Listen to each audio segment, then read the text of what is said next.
My philosophy in terms of caring for babies, but patients in general, is one of a wellness kind of mindset. And if you look at the patient population that I'm blessed to care for, newborns, some do come out critically ill, overwhelming infection, or have some challenges that are almost unovercomable. But the vast majority of what we take care of are babies with minor problems or simply that they're born early and they're not sick.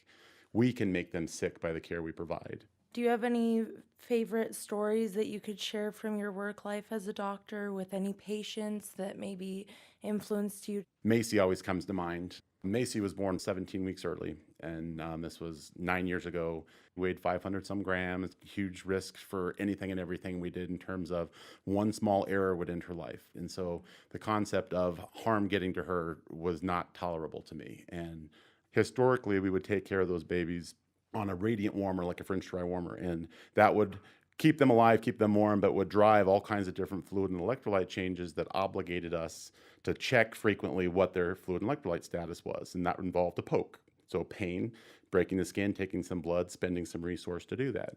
We did take care of her in a beautiful way and ultimately sent her off to do great things. And she's come back and seen me all but one of the last 9 years and just gave me a hug the other day. But I think about Macy, and she was one of the first babies I counted the pokes to influence the team to be more thoughtful in what we were doing.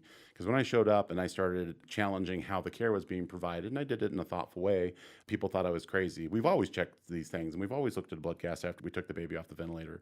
And I started trying to readjust their thinking towards why we're doing it and having a reason. So I needed data to support that. And so built a database, and Macy was one of the first babies in there, and we poked her about 1,200 times. And we potentially worsened her outcome because there's very good data now out of Canada that demonstrates somewhere north of 70-ish pokes results in brain injury that's measurable.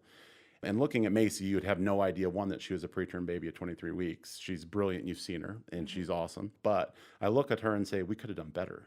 And now knowing what we're doing 9 years later, she probably would have experienced 100 or 200 pokes, maybe, and the vast majority not painful. And we probably would have sent her home a month or two earlier. We're minimizing the spending of resources. So I look at her as the example for why we're doing what we're doing.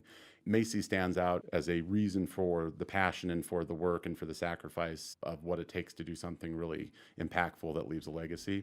And every one of these babies that I've taken care of is a legacy.